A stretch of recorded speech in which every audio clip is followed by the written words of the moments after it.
You'll help me. You help people, right? That's what you do. Please, take pity on an old madman. My master has abandoned me, abandoned his people, and nothing I say can change his mind. Now he refuses to even see me. He says I interrupt his vacation. It's been so many years. Won't you please help? Last I saw him, he was visiting a friend in the Blue Palace. But no one as mundane as a Jarl. No, no. Such people are below him. No, he went into the forbidden wing of the palace to speak with an old friend. Said it had been ages since they had last had tea. Oh, and you'll need the hip bone. It's very important. No entering Pelagius's wing without that. Oh, you just don't understand. Without him I am not free. Without him I am doomed. All of his empire shall fall into chaos. All right, then.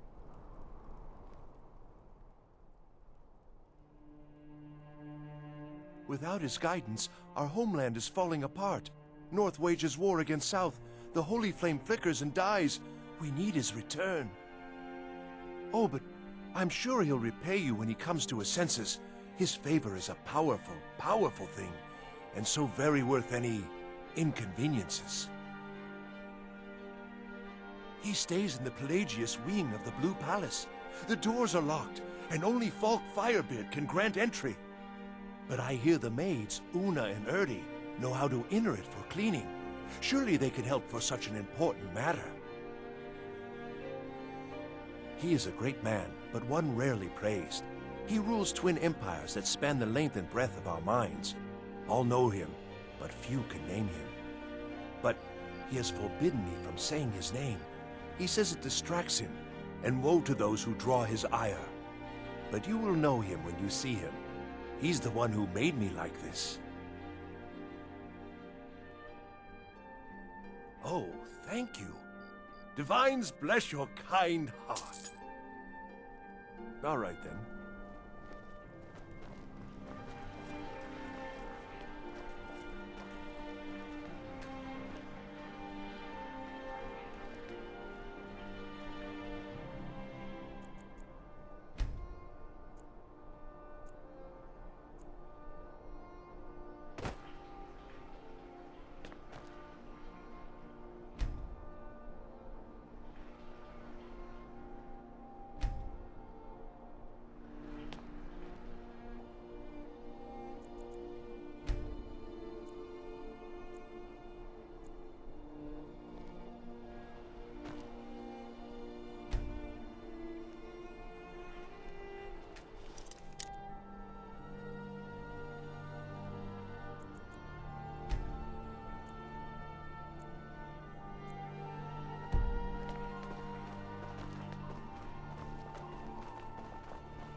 You little thief!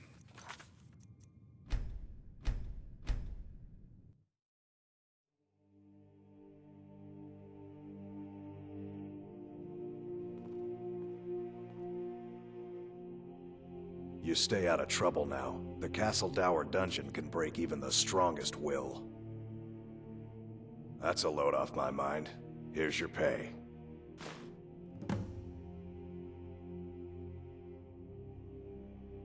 Keep your head about.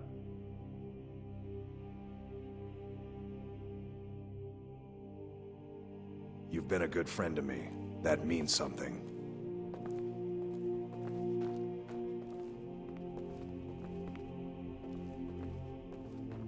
You look like you could do with a ripe apple, or a tomato, cabbage, or leek. An apple to keep you healthy, a tomato to keep you strong. But surely you need one or the other.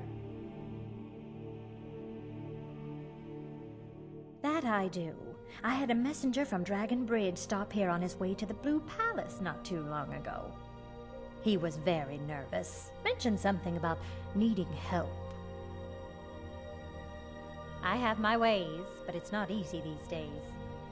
The Black Blood Marauders have been plundering ships off the coast. A lot of people been hurt by their foolishness. Come back when you figure out how to spend money. You get around, right? If you come across any storm cloaks, got one for me, huh? They did the same to my brother in Whiterun.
You're new here, right? Welcome to the Bard's College. I'm the headmaster here. How may I help Musical you? Museum. Always a pleasure to meet a prospective bard. You should be aware that many apply, but we accept very few people. When possible, we ask applicants to perform tasks the college needs completed. In this case, I do have a task befitting an aspiring bard. Elisif has forbidden the burning of King Olaf, a festival put on by the Bard's College. We need to change her mind. To convince her, I want to read King Olaf's verse, a part of the Poetic Edda, the living history of Skyrim. Unfortunately, the verse was lost long ago. Yes, according to Giraud, our history's keeper, the portion of the Edda dealing with King Olaf might still exist in Dead Man's Respite. I need you to retrieve the poem.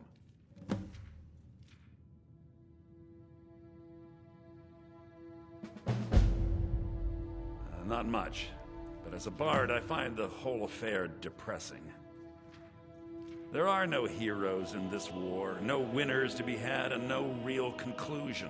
If you want something a bard can dig into, look to the dragons. 1,000 years from now, Skyrim will have changed rulers dozens of times, but the return of the dragons, that story is once in an era. Not much, to be honest. Their return was a shock to us all. Gerard Germain has some tomes about them in the library, if you're interested. I think Giraud here would give you the best explanation of both it and the history of King Olaf's verse. You should speak to him about it. As you may be aware, Elisif's husband, High King Torrig, was recently killed. Elisif mourns her husband deeply, and she feels that a festival that burns a king in effigy is distasteful. I tried to convince her the festival is many centuries old and celebrates solitude, but I need proof. I believe King Olaf's verse will provide that proof. I wish you luck in finding the verse. Hello, yes. I'm the Dean of History, and scribe work when I can find some quiet time. Good to meet a prospective bard. He's sending you after King Olaf's verse, then. That's good. We shouldn't leave it lying around now that I figured out where it is. The verse was Svafnir's contribution to the Poetic Edda, the living history of Skyrim. Each bard adds to the Edda in his or her time. And a very ancient one. The verse criticized the reigning King Olaf. He was so incensed the bard was put to death and all the copies burned. At least, that's what we thought until I translated some ancient texts a year or so ago. We now believe King Olaf buried the truth with the bard. If I'm right, Svafnir and King Olaf's verse lie in Dead Men's Respite, along with the burial chamber of King Olaf himself. Well, we've come to the right place.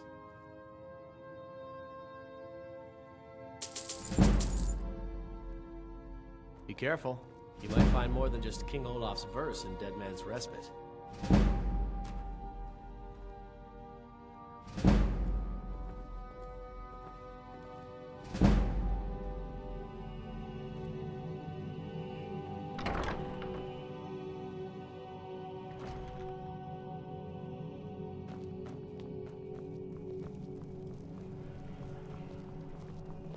Please, take pity on an old madman. Oh, thank you. Divines bless your kind heart.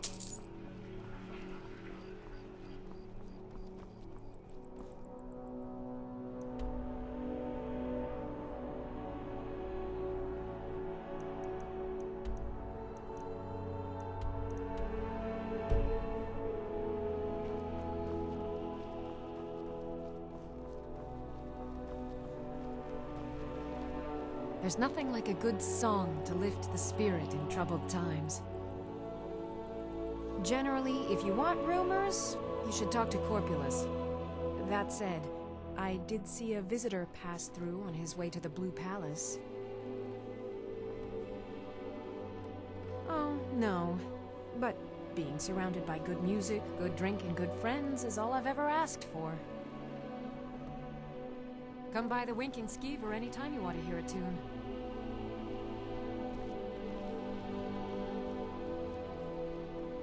I'm not interested, Jari. It doesn't matter how many times you ask.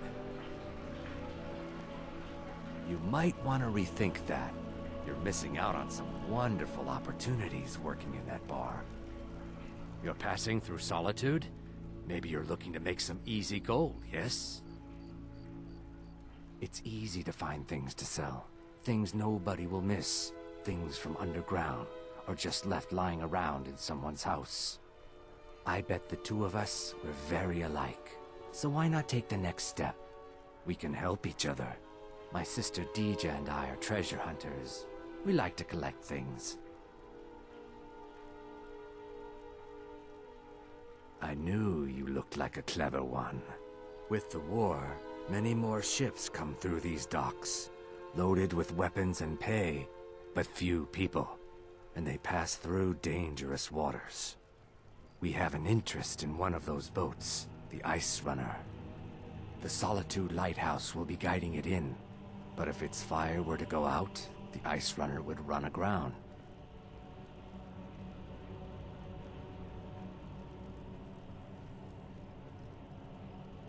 What an interesting idea.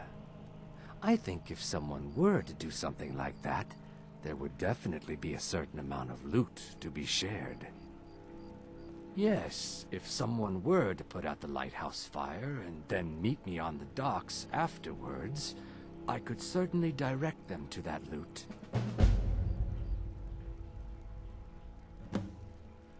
Don't worry about them. We'll make sure they wash up safe. Maybe they'll even pay us for their heroic rescue from their sad crash. Turn me in? For what? What crime's been committed? I'm just making idle talk about what would most undoubtedly be a tragic event. A tragic and very, very profitable event. It would be best if we spoke little until you've completed your task. You should see me when you get bored, stranger.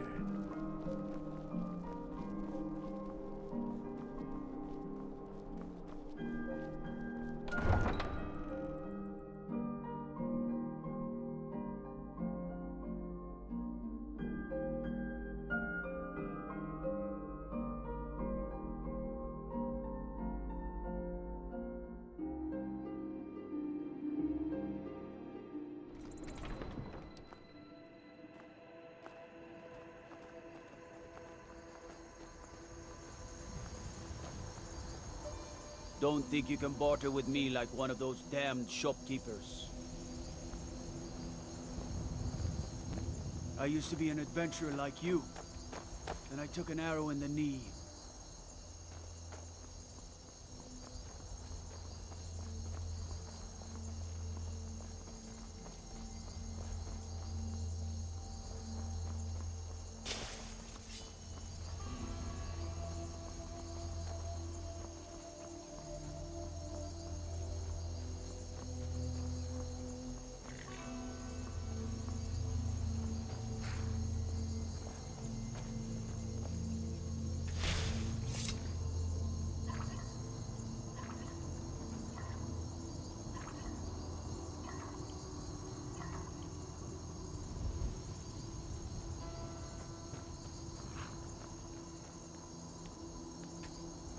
Stay out of trouble, Imperial.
Come on, let's see you put up a fight.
Come on. Let's see you put up a fight.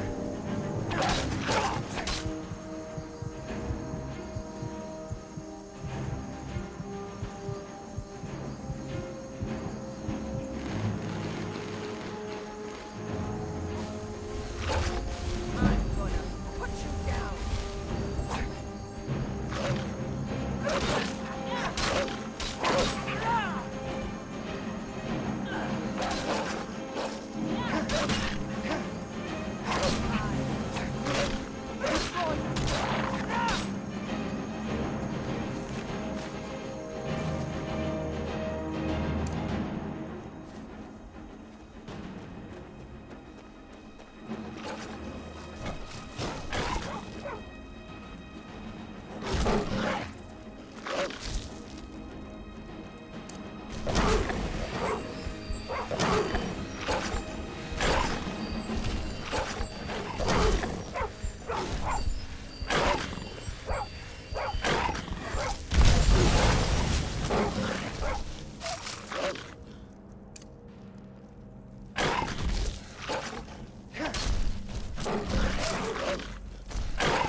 Like the bite of a flea.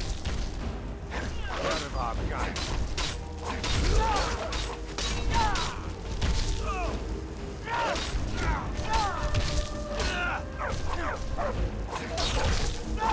Do your worst.